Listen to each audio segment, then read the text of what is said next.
cartographie nationale à l'ère de collaboration et de la création de connaissances. Rapidement. M. Loubier possède un baccalauréat en géographie, une maîtrise en administration publique et près de 20 ans d'expérience dans divers domaines de la géomatique.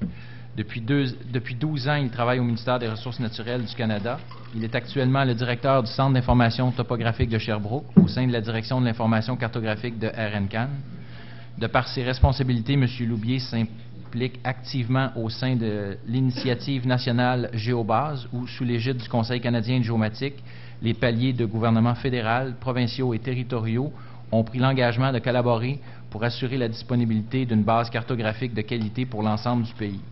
M. Loubier et son équipe contribuent aussi au renouvellement des processus, produits et services de la direction de l'information cartographique afin de tirer profit du changement technologique récent dans le domaine de la géomatique et d'en faire une organisation moderne tournée vers l'avenir.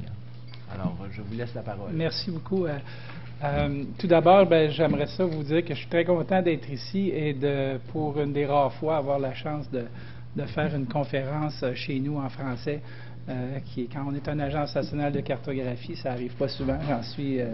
J'en suis très content aujourd'hui. Donc, aujourd'hui, c'est dont je vais vous parler, en fait, c'est moi qui active ça? OK.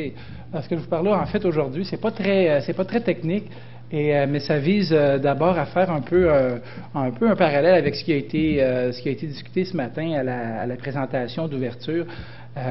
Parler de la nouvelle réalité de l'information, et ça inclut l'information géospatiale dans le monde d'aujourd'hui. Et puis, comment tout ça aussi a des impacts, quels sont les impacts, un peu les transformations qu'on voit dans la façon dont le gouvernement gère ses programmes. Il y a une évolution assez particulière dans la façon qu'on gère et qu'on finance les programmes. Et tous ces deux aspects-là ont un impact assez important sur la façon dont on gère nos programmes de cartographie. Et ça nous amène à devoir apporter un certain nombre de changements. Et puis, je vais terminer avec un peu le plan de travail qu'on a en place au niveau de RNCAN, qui est l'Agence nationale de cartographie, le Conseil canadien de la géomatique, qui est nos partenaires provinciaux dans le domaine de la cartographie. Donc, je vous ai mis un certain nombre d'observations qui font écho à ce qu'on a entendu ce matin. On vit dans un monde exponentiel où il y a une surabondance d'informations.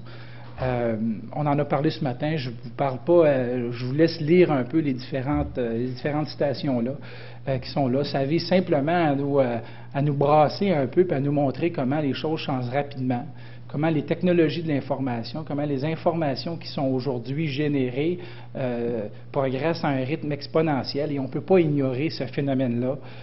Et puis tout ça pour vous dire que le monde de la géomatique n'est pas différent. On est passé d'une poignée de producteurs d'informations, des agences nationales de cartographie, des agences provinciales. On était un petit groupe à faire la production de la cartographie de base.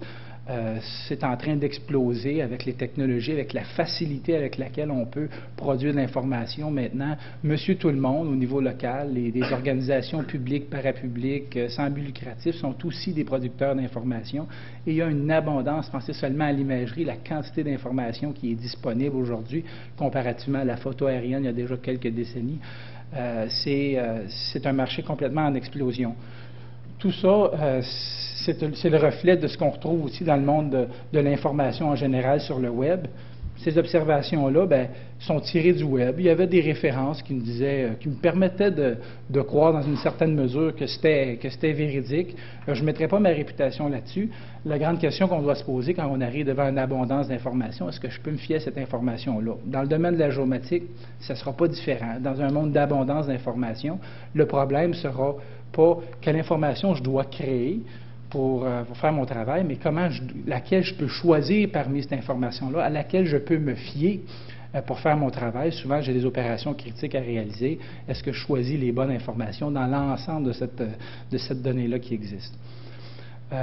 D'autre part, il y a aussi des changements au niveau de la façon dont le gouvernement gère ses programmes. Il n'y a pas tellement longtemps, il y a quelques décennies, on était dans un monde de mandats légiférés, de programmes structurants à long terme, avec des enveloppes de financement assez permanentes et récurrentes, qui créaient une certaine stabilité des programmes. Dans un environnement financier un peu plus difficile, le gouvernement se transforme, et aussi dans un monde d'instantanéité. On a besoin de résultats maintenant. C'est vrai dans nos vies quotidiennes, c'est vrai quand on cherche l'information, mais c'est vrai aussi pour le gouvernement. On va avoir des résultats assez rapidement comparativement dans le passé. Donc, on fait une transition vers un système axé sur les résultats, des programmes avec une durée déterminée, avec des livrables déterminés, avec aussi des enveloppes. Donc, les enveloppes de financement permanentes sont en réduction en comparaison avec des enveloppes de financement qui, eux autres, sont à durée déterminée. Généralement, à 3 à 5 ans, on doit démontrer un résultat, un impact, qui sont mesurés par des revues opérationnelles et stratégiques cycliques, on veut.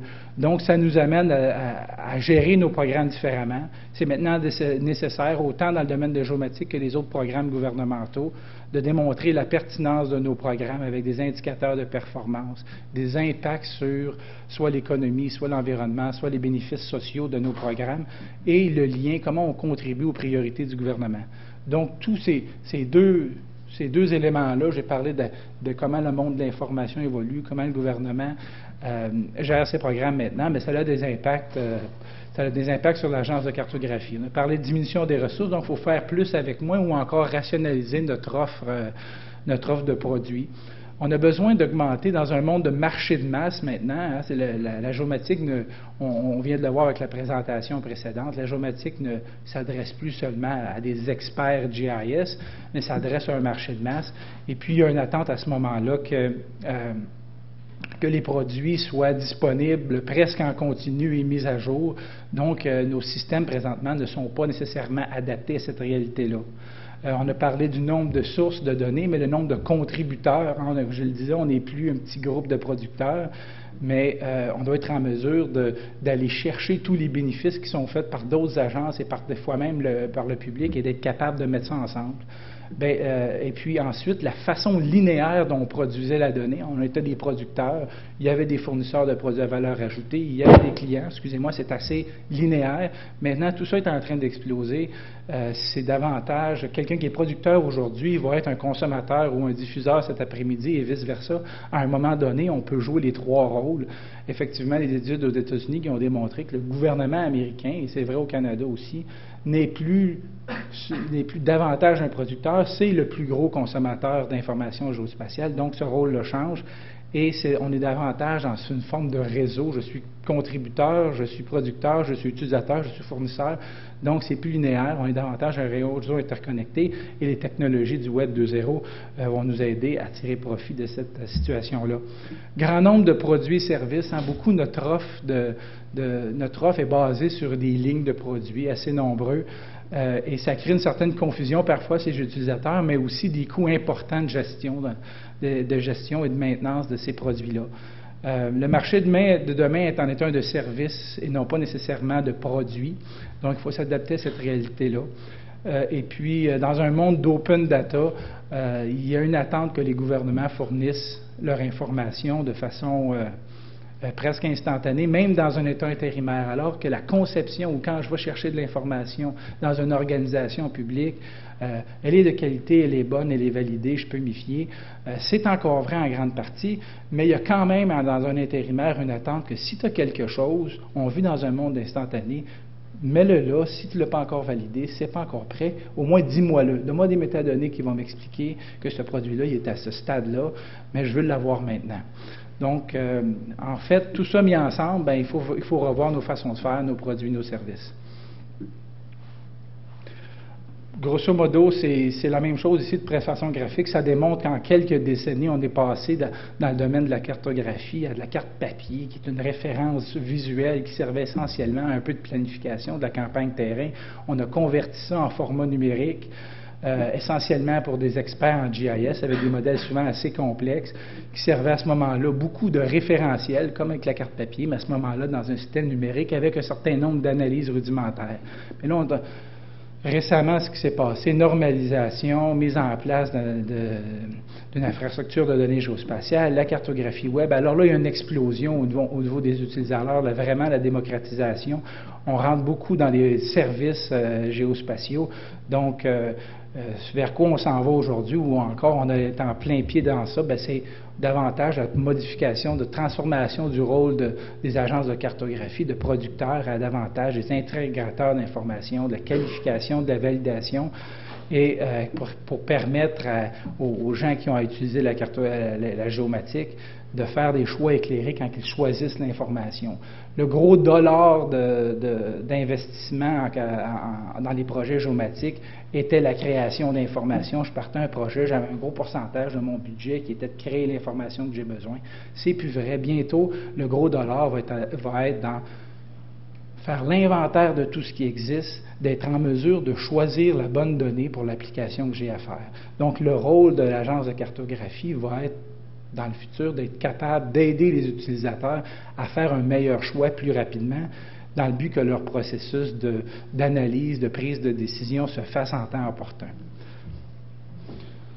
Donc, les changements qui sont requis, que nous, en prenant acte de cette situation-là, on veut devenir davantage, comme je le disais, un intégrateur plutôt qu'un producteur d'informations. Bien oui, il va toujours avoir, dans certaines régions éloignées, etc., où il y a moins d'activités de captage et de mise à jour de données, on va avoir encore à faire ça, mais on a à ajouter à notre acte la partie d'intégration, de mise en place de services, de conversion et dans des modèles. Donc, ça implique que si on veut rentrer de l'information de toute provenance, plutôt que de ce petit nombre d'agences de cartographie, d'avoir des systèmes beaucoup plus simples et beaucoup plus ouverts.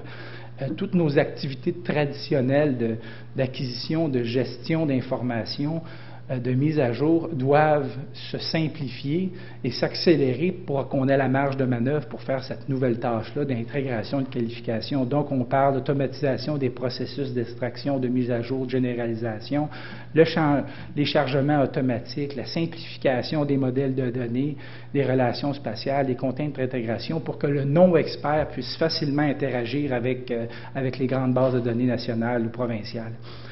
Et naturellement de permettre aux nouveaux contributeurs, comme je le disais, de venir facilement intégrer dans un environnement de Web 2.0 dans cet environnement-là. Donc, comme je le disais, tout ça, cet environnement-là, l'objectif, c'est de permettre aux utilisateurs de rapidement faire un choix de la bonne information dans un océan de sources, quelle est la bonne, quelle est la moins bonne.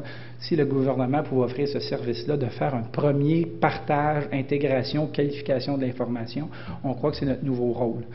Et encore une fois, on essaie de simplifier présentement les processus d'acquisition de gestion, mais aussi les processus de génération de produits. Je disais que c'est un peu compliqué présentement. On veut aller vers un seul produit, l'ABD, avec un certain nombre de vues, une vue web, une vue imprimable ou une vue donnée sur la base de données. Et puis, comme je disais, l'importance de démontrer notre pertinence dans le système gouvernemental versus ses priorités, et d'offrir à nos gros clients gouvernementaux des services adaptés, spécialisés ou sur mesure de cartographie. Tout ça étant dit, c'est notre plan de travail. On ne le fait pas seul. On travaille présentement avec les autres agences de cartographie au niveau du Conseil canadien de la géomatique, mais aussi avec un échantillonnage de joueurs importants dans la communauté académique et privée. On a mis en place un plan d'action géomatique canadien qui est basé avec 6 objectifs. 2 sont davantage des études. Une sur la pérennité, ou ils appellent ça sustainability en anglais, du marché de la géomatique. Quel est le profil des compétences requises dans cette nouvel ordre de la géomatique où le marché est complètement révolutionné? Quel est maintenant le rôle du gouvernement? Quel est le rôle du privé? Et donc, c'est de rétablir cette base-là avec l'industrie. Une étude sur les impacts économiques de la géomatique. Dans le cas des 2 études, c'est financé entre autres par Géoconnexion. Dans beaucoup de pays, on a réussi à faire cette démonstration-là, qui n'est pas nécessairement facile, de démontrer dans quelle mesure les dollars investis en géomatique, quel est l'impact économique, donc de 1 pour 5, de 1 pour 3, quand je fais un investissement en géomatique, quels sont les bénéfices, les retombées économiques de ce dollar-là? On a fait quelques tentatives au Canada qui n'ont pas été très fructueuses. Il faut comprendre que la chaîne de cause à effet est assez longue quand on investit dans l'infrastructure. Donc, cette démonstration-là est à faire pour s'assurer que les décideurs au niveau politique s'impliquent davantage en géomatique. Au niveau plus technique, on a une évolution à faire de la géobase. On en a parlé tout à l'heure. Géobase, c'est l'initiative fédérale provinciale de création de données. En partage de coûts, on met ensemble nos ressources pour le faire qu'une seule fois de la bonne manière. Mais ça fait 10 ans que ça se fait, mais ça se fait parmi un groupe sélect, les agences de cartographie de production, quelques gros ministères. Bon, là, on a besoin d'éclater ça pour le faire évoluer. Une stratégie d'imagerie, une stratégie d'élévation, une infrastructure fédérée. Je vais passer rapidement sur ce que c'est. D'abord, le géobase, on a besoin de plus de données, plus de qualité, plus rapidement, plus facilement. Donc, l'important aujourd'hui, c'est de passer de un certain nombre limité de producteurs à un plus grand nombre, donc s'ouvrir à des nouveaux contributeurs. Donc, comme je l'ai dit, il faut créer un environnement d'échange et de gestion simplifié. On travaille présentement à remodéliser notre base de données, les processus de chargement, de gestion, la modélisation, pour que ce soit beaucoup plus simple. Donc, on a des projets aussi qui sont en train de développer des interfaces de cartographie collaborative et de synchronisation de bases de données avec l'extérieur. Tout ça, lorsqu'on va être en mesure de faire plus efficacement l'acquisition et la gestion d'informations, on va être en mesure d'ajouter des nouveaux thèmes. De la même façon, la stratégie d'élévation, les données d'élévation au Canada, jusqu'à aujourd'hui, sont beaucoup basées sur des nombres de produits. Donc, c'est des données créées avec des intervalles réguliers. Et on perd beaucoup de richesse d'information parce qu'on doit souvent dégrader l'information pour la rendre à ce niveau-là, si vous pensez au CDED. Donc, on est en train de bâtir une nouvelle stratégie d'élévation basée sur une base de données et non pas des produits, où on va être capable de faire l'intégration des données d'élévation de multisources, de multirésolution, et d'être capable, encore une fois, d'avoir des produits qui sont généralisés ou générés sur demande en fonction des besoins, donc des vues sur la BD. Au niveau de l'imagerie, encore une fois, c'est peut-être le domaine le plus frappant de l'abondance d'informations. On est passé, il y a quelques années, il y a quelques décennies, il y avait à peu près juste 2 ou 3 satellites et de la photo aérienne, à une multitude d'informations. Le besoin aujourd'hui, il y a tellement d'acquisitions qui se fait, c'est d'être capable de savoir qu'est-ce qui existe dans les organisations, qui possède quoi. Je suis capable de le découvrir et j'ai un mécanisme de gestion des licences et des droits d'utilisation si je veux partager cette information-là. Qu'est-ce que je dois faire? Qu'est-ce que je peux utiliser directement? À qui je dois payer des droits et comment le faire? Et ensuite, avoir des mécanismes d'acquisition en commun et de gestion de l'information afin de limiter ou de partager les coûts et faciliter l'accès des données géospatiales. Finalement, une infrastructure fédérée, comme je vous disais, Géobase, il y a une dizaine d'années, les gros producteurs d'informations géospatiales ont mis leurs données ensemble, si vous voulez, enfin une partie de leurs données ensemble, afin de faire une gestion plus efficace de leurs dépenses. C'est ici la même chose, mais avec les technologies de l'information. Comment on peut mettre ensemble une architecture technologique, partagée, distribuée, interconnectée, pour faciliter la gestion et l'accès à l'information géospatiale. Les coûts de TI, de gestion d'information, sont aussi exponentiels et prennent de plus en plus de place dans les budgets des organisations. Donc, on a besoin de contrôler les coûts et comment on peut faire monter un système, une infrastructure commune et ensuite un portail unique d'accès pour faciliter la découverte et l'accès de cette information-là. Voilà, ça c'est le plan de travail. On y travaille déjà beaucoup à Cannes et chez les partenaires. Le résultat escompté, c'est une géofondation avec des services associés, comme je le disais, d'intégration, de réplication, de traitement, de conversion dans un environnement beaucoup plus flexible et ouvert pour que ce soit facile à des néophytes, des organisations non expertes de venir contribuer à l'information. Donc, l'intervention des agences de cartographie, notre changement de rôle, devrait permettre la qualification davantage la validation et l'intégration de données de différentes sources, qui devrait permettre donc aux utilisateurs finaux de faire des choix rapides, d'effectuer rapidement ce choix-là quant à la meilleure donnée que j'ai besoin de faire. Je vais aller dans un monde où il y a de l'information géospatiale partout. Je m'attends à ce que les gens vont venir dans les agences publiques parce que ce travail-là de départage, de qualification a été fait et peuvent donc passer le plus rapidement possible au niveau des applications et des décisions qu'ils ont à prendre. Donc, ça facilite cette intégration de données-là, non seulement à la base, mais aussi de l'information, souvent d'applications spécialisées. C'est ce qui crée des nouvelles connaissances qui aident la prise de décision. Maintenant, tout ça implique des changements très importants au niveau des paradigmes, de la façon dont les organisations fonctionnent. Traditionnellement, j'ai de l'information que je crée et pour laquelle je paie pour avoir la création, elle m'appartient et généralement, elle est considérée comme un avantage compétitif important. Mais cette mentalité-là doit changer parce que l'avantage n'est plus dans la possession exclusive d'une donnée géospatiale, mais dans la création de valeur ajoutée d'une connaissance géolocalisée. Pour que ça arrive, bien, je dois la partager. Je dois d'abord partager cette information-là, elle doit être visible par les autres, et naturellement, le concept de normalisation, d'interopérabilité est très important. Donc, et dans un environnement, il faut comprendre que dans un environnement ouvert d'échange à plusieurs contributeurs, bien, généralement, on va obtenir plus que ce qu'on va contribuer. Donc, je comprends que j'ai payé pour cette information-là, elle m'appartient, mais si je la mets dans le domaine public et je la partage, bien, je vais aller créer à plusieurs un ensemble de data holding où ce que moi, j'ai contribué ceci, mais tout cela m'est disponible maintenant. Donc, au bout de la ligne, j'y gagne.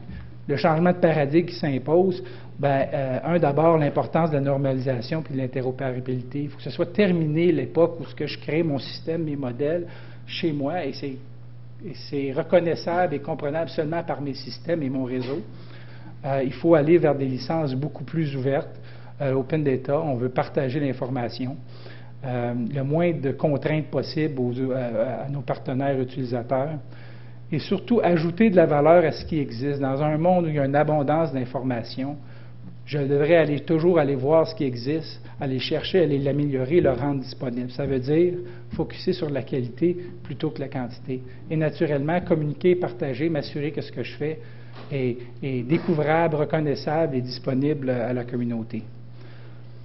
Alors, ça implique donc des changements assez importants, mais dans le monde d'aujourd'hui, je pense qu'ils sont nécessaires. Donc, avant de prendre des questions, je vous laisse sur une réflexion de Chief of Staff des armées américaines qui nous disait que si vous n'aimez pas le changement, bien peut-être vous aimerez encore moins les impacts de la non-pertinence. Merci. Merci. Question? On aurait du temps pour une seule question. Monsieur?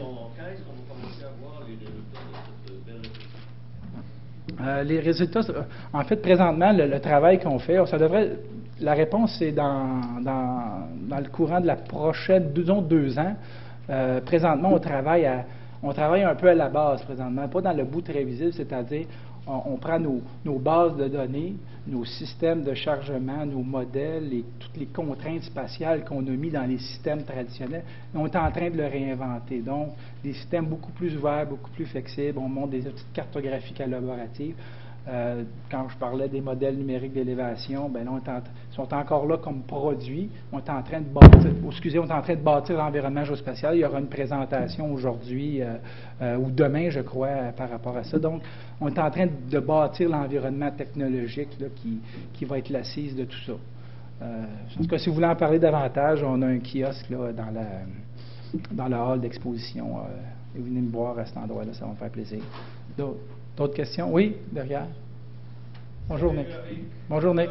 Depuis longtemps, on a pensé que base de données sera au centre, cœur et unique.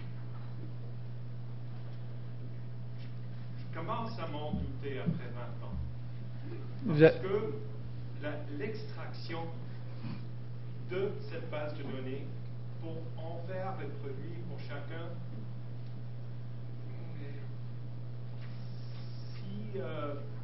si dans le monde chercheur, on n'est pas arrivé encore à faire la généralisation toujours bien dans chaque direction. Donc, quand on ajoute les besoins de chaque groupe social qui vont partager leurs données, ça risque de faire des incohérences entre les vues de chacun. Donc, il y a quelque chose caché dans le programme-là, c'est normalisation. Comment tu vas normaliser tout ce qui vient du monde social si on arrive à peine à le faire entre 9 provinces? Je suis d'accord. Alors, déjà, je te pousse un peu là. Oui, tu me pousses un peu, effectivement. Non, je suis assez d'accord avec toi, Nick. Je pense que le one size fits all, c'est pas vrai, ça. C'est le one size fits no one. Et puis, je pense que d'envisager un seul géorépertoire, un seul endroit, c'est assez utopique parce que ça sert. Il n'y a personne qui est prêt à convertir dans un seul et même modèle. Il va falloir davantage, je pense, y aller vers un réseau distribué, d'interconnecter les bases de données. Et au cœur de ça, à un moment donné, il y a une question d'interopérabilité et de géosémantique qui va devoir s'opérer. Là, on rentre un peu dans la technique, mais probablement, avec Géobase, au départ, on avait voulu créer des normes nationales. Et peut-être s'il y a un échec dans la Géobase, c'est que on n'a pas, les différentes agences n'ont pas adopté un modèle unique canadien de normes. Mais à ce moment-là, il va falloir plutôt on se recule et on va vers autre chose. Gardons nos données dans des modèles propres, assurons-nous qu'ils sont compatibles avec les normes internationales et travaillons au niveau de la géosémantique pour être capable de faire un appariement entre ces différentes bases de données-là. Est-ce que ça répond un peu à ta question, Nick? C'est ce que je pense qui est devant nous, plutôt que d'essayer de normaliser, de créer une seule et même entité, base de données géospatiale unique. On va être obligé de s'arrêter ici pour cette conférence-là. Merci beaucoup, M. Loubier. Oui.